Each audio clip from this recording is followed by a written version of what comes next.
Hi mga kablagi ko, ayan. Ayan na, naglalakad na kami dahil birthday ngayon ng aking Junakis and then naglakad na kami sa kalsada. Pupunta muna kami dyan ng bank, ayan, kasi kukuha lang kami dyan ng pera, kahit kasi lang, ayan. And then nandito na nga kami dyan sa land bank, ayan. And then, pagkatapos mo pa lang, pumunta namin dyan sa land bank, naglakad-lakad na kami papunta doon. Sa kalsada, ayan. Ay, pipira mo tayo sa Punta na kami Jollibee. doon. Punta kami sa Jollibee. And then ngayon, nandito ako sa Jollibee. Ang dami talagang makilap sa Jollibee kahit umaga pa lang talaga. And then ito na nga yung aking Junakis. Ayun, naglalambing na siya. Happy Kasi nga birthday daw. Happy birthday, kuya pala, dear Jollibee. Mag-Jollibee. Mag-vlog ko. And then yan na nga. Pinunta ko sa Jollibee kasi yun ang favorite niya. And then, pumunta kami dito. Bumili muna kami ng cake niya.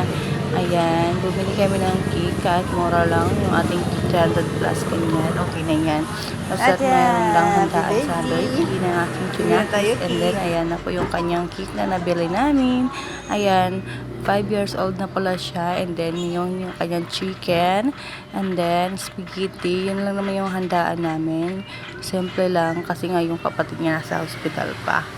Ayan, kaya papasalamat talaga ako sa Panginoon dahil kahit paano mayroon naging handa yung anak ko. Ayan.